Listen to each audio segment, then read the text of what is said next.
kenapa pabrik-pabrik sekarang itu banyak dikuasai negara asing, dan kenapa tenaga kerja yang diambil itu mayoritas adalah anak-anak muda. Tujuannya itu apa sih? Pengen membunuh semangat wirausaha teman-teman saya, pelaku UMKM, pelaku ekonomi kreatif. Mayoritas ini orang-orang tua dan anaknya nggak mau meneruskan usaha. Kalau sekarang terus terjadi yang ada, tingkat wirausaha menurun dan negara kita menjadi negara yang diperdaya secara SDM.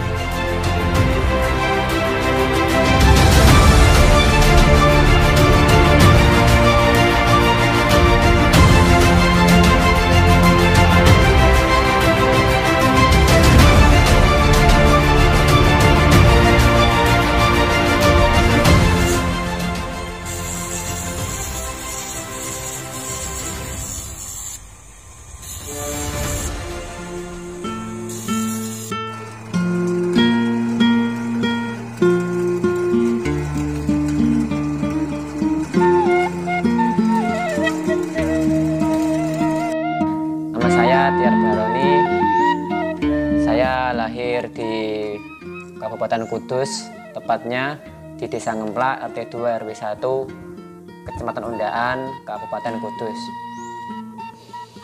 Saya terlahir dari anak kedua dari 4 bersaudara, dan saat ini umur saya sekitar 26 tahun.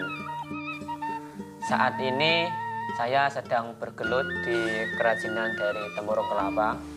Karena walaupun saya sendiri juga pendidikan terakhir saya adalah sarjana hukum S1 di UIN Songo Semarang di bidang hukum ekonomi syariah.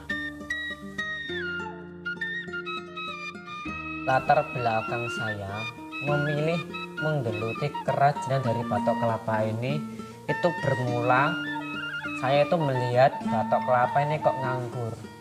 Kadang dibakar buat pembakaran untuk memasak atau buat bakar ikan. Nah, saya melihatkan batok kelapa ini mempunyai tekstur yang sangat luar biasa, dimana teksturnya ini unik, lebih unik daripada kayu maupun rotan. Jadi saya memilih batok kelapa, saya mencoba mengolah menjadi sebuah barang dimana nilainya itu mempunyai nilai jual yang lumayan tinggi dan juga memiliki nilai estetik yang juga tinggi. Dari batok kelapa ini saya mencoba mendaur ulang dengan belajar secara otodidak. Itu pada tahun 2012. Itu pertama kali saya ide membuat kerajinan batok kelapa. Saat itu saya duduk di bangku kelas 3 SMA. Nah, saya kan kuliah. Saya berhenti dulu, fokus di kuliah, baru mulai lagi untuk belajar kembali. Itu tahun 2016 atau 2015 sana, segitu pas semester 5 atau 6 itu saya mencoba untuk menggelutinya kembali. Baru setelah itu tahun 2017 saya kan lulus dari perkuliahan saya. Nah, setelah lulus itu saya fokus untuk memperdalam bagaimana mengembangkan batok kelapa ini agar mempunyai nilai jual yang lebih tinggi dan berharap bisa menjadi lahan pekerjaan bagi orang-orang sekitar. Pada tahun 2017 itu, setelah saya lulus dari perkuliahan, saya memutuskan belajar ke orang yang memang dia itu lebih pandai dalam menggeluti kerajinan batok kelapa. Itu tepatnya di Bantul sama di Kulon Progo. Saya belajar ke sana, silaturahim ke pengrajin-pengrajin di sana. Saya belajar bagaimana sih cara lebih cepat mengolahnya, terus juga bagaimana agar produknya itu bisa tampak lebih halus dan lebih mempunyai nilai jual yang lebih tinggi. Karena memang saya sadari kalau saya hanya mengandalkan kemampuan saya merasa hebat, saya bisa lihat YouTube itu masih kurang. Karena saya perlu orang yang dia itu memang lebih ahli di dalamnya agar saya belajar. Nah, itu sekitar 1 minggu saya belajar di Kulon Progo, beberapa hari di Bantul, terus itu belajar juga di Salatiga.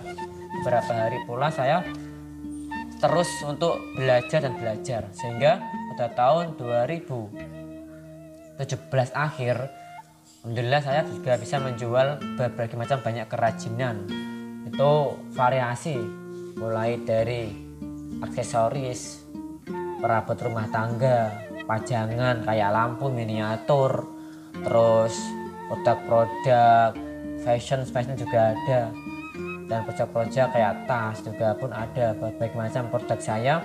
Dan hingga saat ini juga penjualannya skala nasional dan juga pernah skala internasional. Kalau masalah penjualan itu saya lebih memfokuskan di penjualan secara online, karena saya sadari dari pangsa pasar penjualan batok kelapa ini itu nggak bisa diminati dari kalangan-kalangan yang biasa. Perlu orang-orang yang mempunyai jiwa seni yang tertarik untuk membeli kerajinan. Nah, saya pasarkan melalui Facebook, Instagram, marketplace yang ada Tokopedia, Bukalapak, Shopee, Lazada. Nah, dari itu semua saya berhasil menjual barang-barang kerajinan yang saya buat itu ke berbagai wilayah di Indonesia, bahkan mau sampai di Jawa, ke Kalimantan, Sulawesi, Sumatera, ke NTT, NTB, ke Papua. Dan pernah juga saya juga nggak menyangka saya upload di Instagram dan ada dari buyer luar negeri pula itu tertarik ingin membeli kerajinan dari batok kelapa, karena memang batok kelapa ini kan ramah lingkungan. Dan saat itu dari pertama sih negara Filipina itu membeli mangkok dari tempurung kelapa. Batok kelapa ini sebanyak sekitar 200 piece karena mereka juga baru uji coba ingin dijual di sana. Setelah itu juga pernah mendapatkan tawaran sampai ke Jerman, cuma karena terkendala di ongkos kirim yang lumayan tinggi daripada harga barang, sehingga mereka berpikir untuk menunda terlebih dahulu. Setelah itu juga ada pernah bayar pula dari dari Inggris juga membeli itu sekitar sama 200, tapi juga membeli produk dari kayu dan juga bambu. Karena tidak dipungkiri ya teman-teman, produk dari Indonesia yang dimana itu adalah ramah lingkungan seperti rotan, kayu, bambu, batok kelapa itu sangat-sangat diminati di negara-negara bagian Eropa. Karena saya juga bisa melihat seperti itu, pangsa pasar di sana itu luar biasa. Karena saya terkendala di bidang bahan baku tadi dan juga bidang pengetahuan saya soal ekspor, sehingga saya terbatas untuk menjual hanya beberapa saja, di mana pengirimannya pun hanya sederhana pakai pos. Kalau sampai ribuan itu pernah tawaran itu juga dari Eropa sampai 30.000 piece mangkok batok kelapa, karena memang saya belum sanggup sampai segitu banyak, dan juga kualitas kontrolnya juga saya belum memadai karena saya juga masih awam, masih belajar, sehingga saya tunda terlebih dahulu. Saya belajar ke orang-orang yang memang dia udah berkecimpung di dunia ekspor. Jadi saya nggak mau langsung ke sana, tapi saya tetap belajar terlebih dahulu sebelum benar-benar menguasai ekspor. Produk dari kerajinan saya yang dibuat itu variasi. Contoh nih, itu ada gelas, ada cangkir, terus ada mangkok, garpu, sendok. Terus untuk produk-produk yang pajangan itu kayak ada celengan, ada miniatur motor, mobil, Vespa, ada lampu gantung, lampu tembok, terus lampu uklek juga itu juga ada. Di samping itu pula ada produk aksesoris juga ada, kayak ada gantungan kunci, terus cincin juga ada, kalung juga ada, dan juga ada gesper juga ada. Pokoknya banyak banget dari produk kerajinan saya Onimatic Craft ini. Untuk masalah proses pembuatannya itu tergantung, yang jelas 3 tahapan penting dalam pembuatan kerajinan batok kelapa itu adalah yang pertama itu pembuatan pola, itu penting. Yang kedua itu adalah proses pemotongan dari pola tadi. Terus Yang selanjutnya dipotong itu ada proses penghalusan. Nah, yang terakhir itu adalah proses finishing atau penyemprotan dengan melamin atau vernis. Itu proses penting di dalam pembuatan batok kelapa. Untuk entah mau diaplikasikan ke cangkir atau diaplikasikan ke gantungan kunci, semuanya hampir sama. Yang jelas tahapan pentingnya itu adalah membuat pola, terus pemotongan pola tadi, setelah itu pengamplasan atau pembersihan dari serabut-serabut, setelah itu baru ke proses finishing. Nah itu contohnya ya, kita buat dari cangkir. Cangkir itu kan kayak yang ada bentuknya, terus ada gagangnya, itu kan kita pilih juga dari batok kelapa yang mana yang ingin dibentuk, misalnya juga bisa dari bentuk itu kita potong. Kalau kita sudah pola potong, setelah itu kita amplas luar dalamnya agar hilang serabut-serabutnya. Setelah itu kita lem, karena kita juga butuh lem untuk tatakan. Setelah itu baru kita finishing atau kita semprot. Itu contoh dari cangkirnya. Dan untuk yang lain bisalah kita lihat, banyak kok tutorial di YouTube, atau mau mampir ke sini juga nggak apa-apa. Kalau mau lihat prosesnya atau mau beli juga nggak apa-apa, karena saya terbuka untuk orang-orang yang juga ingin lihat dari prosesnya. Karena saya juga pernah belajar pun pada orang yang dia terbuka dengan saya, begitu juga saya juga terbuka jika orang mau melihat prosesnya gitu. Masalah suka duka itu gini kok, kan kita itu sebagai manusia ya sebagai manusia yang tercipta paling sempurna di antara ciptaan Allah yang lain, itu mesti ketika kita lahir kita kan dibekali sebuah bakat setiap orang, dan juga dibekali akal pikiran, dan semuanya itu adalah fitrah dari Sang Yang Maha Sempurna. Nah, tentunya kita mesti mempunyai sebuah cita-cita kalau kita nantinya mau jadi apa. Nah, itu yang saya tanamkan dari kenapa saya masih bertahan di batok kelapa ini. Kalau masalah duka itu banyak, tapi saya kira duka itu adalah sebuah proses menuju sebuah kedewasaan. Misalnya apa duka? Saya nggak nyangka sampai saat ini saya masih bertahan, karena dulunya ketika saya lulus dari kuliah dengan nilai yang kumlot lah 3,7 berapa itu IPK, itu saya memilih terjun di dunia wirausaha daripada saya bekerja di sebuah perusahaan atau pabrik-pabrik yang lain.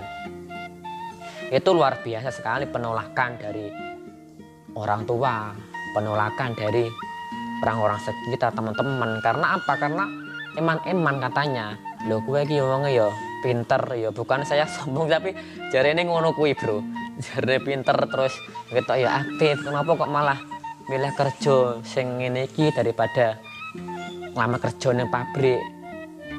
Gini loh bro ya, aku itu punya kehidupan atau itu punya cita-cita. Nah aku nuruti omongane wong, nurut cocote wong, kowe ora iso berkembang uripku. Akhirnya aku memilih ora apa-apa kok, aku kayak lho Mas, sinau sampai ke Bantul ya. Aku nggak punya modal, duit mung 300.000 tok til. Karena aku modal awal, memang modal awal dari batok kelapa ini aku adalah uang dari biaya siswa. Karena saya adalah anak bidik misi, di mana perkuliahan dibiayai negara semuanya, mulai kuliah sampai biaya living cost dan biaya buku, KKN, KPLK, semuanya pernah yang membiayai. Itu semuanya ada uang sisa 1.200.000 saya gunakan buat mesin, namanya mesin potong gini. Mesin potong ini saya beli, saya belajar YouTube, otodidak jadi ya sedih gini, karena emang saya nggak punya basic kerajinan, cuma saya punya cita-cita dan saya punya harapan tinggi dengan kerajinan saya bisa membuat orang lain bermanfaat gitu. Nah setelah itu saya dapat penolakan, sempat dianggap nggak genah, wong sarjana kok kerjanya kayak lulusan SD. Ya ora apa-apa, karena emang orang-orang hebat itu terlahir dari orangnya dianggap aneh. Itu luar biasa sekali. Saya dapat pencerahan dari orang-orang yang hebat, dari mereka para pengusaha jenang. Saya kenal pengusaha teman-teman di Kudus, saya juga kenal karena saya ada perkumpulan UMKM di sana, kita belajar semua. Dan di perkumpulan itu saya yang paling muda di situ, karena emang kebanyakan udah menikah, udah punya anak, sedangkan saya masih muda sendiri. saat itu usia masih 22 tahun saya berkumpul karena saya lulus kuliah baru bisa kumpul dengan mereka-mereka semua. Kalau masalah dukanya banyak, khusus di bidang batok kelapa ini saya pernah ditipu orang, juga pernah bolak-balik ditipu bro. Ditipu ono sing bayar dhisik engko kekurangane carry, aku percaya tak kirim del, nyatane nggak ada pembayaran juga pernah. Ditipu bahan baku juga pernah. Bahkan saya pernah sempat ingin berhenti sebelum saya punya bidang ini loh. Berhenti karena memang tempat saya kerja itu nggak cetok. Kadang neng arep omah, mburi omah, kadang neng ndi gak cetok. Jelas aku nonggon tak gawe kerajinan. Sempat menyerah karena apa? Karena saat itu saya bingung, nggak ada bahan baku, bingung goleke. Terus juga pesanan juga menurun karena ada tekanan juga dari entah itu orang tua ataupun teman-teman suruh berhenti meneh kerja aja cetok. Saya istikharah sholat, saya minta sama Allah karena saya punya cita-cita, ya Allah saya pengen banget dengan ini saya bisa membantu orang, minimal bisa membantu perekonomian orang yang mereka memang membutuhkan. Bismillah, dalai pas setelah saya minta pertolongan sama Allah, adalah langsung ada keajaiban di mana ada orang nawani saya sama bareng. Saya ditawari bahan baku, terus ditawari penjualan. Alhamdulillah saya berjalan dek melaku lagi, ketingsa lagi, juga bolak-balik. Cuma untuk masalah sukanya itu gini, sukanya itu saya bangga. Bangganya itu gini, saya sebagai anak muda, usia masih dulunya 23 tahun, 2 tahun itu lulus SMA. Teman-teman saya semuanya pada daftar kerja, saya enggak. Saya bangganya itu karena saya bisa memperkenalkan produk saya sampai ke mancanegara. Itu saya bangga. Dan yang selanjutnya saya juga bisa mengajak orang saat ini untuk ikut kerja dengan saya, walaupun sebelum corona itu ada 2 orang, tapi setelah corona tinggal 1 orang, bahkan kadang tak libur karena memang efek pandemi itu luar biasa sekali. Dan nggak apa-apa, yang jelas itu adalah sebuah cobaan bagi para pengusaha yang lain. Cuma saya punya cita-cita yang sempat membuat saya terus bertahan, yaitu membuat sentra kerajinan dari batok kelapa. Saya itu pengen kampung saya yang saya singgahi saat ini, domisili tempat saya lahir, pengen menjadikan kampung batok kelapa, di mana saya ingin mengajari orang-orang sekitar untuk membuat kerajinan batok kelapa. Cuma tetap sentranya di saya, karena saya juga sempat ditawari kerjasama dari Cirebon, dari Bali, dari Sumatera, itu banyak yang kerjasama. Cuma saya terkendala di bahan baku dan juga terkendala di bidang sumber daya alam, sehingga saya perlu pikir ulang kembali untuk ke sana.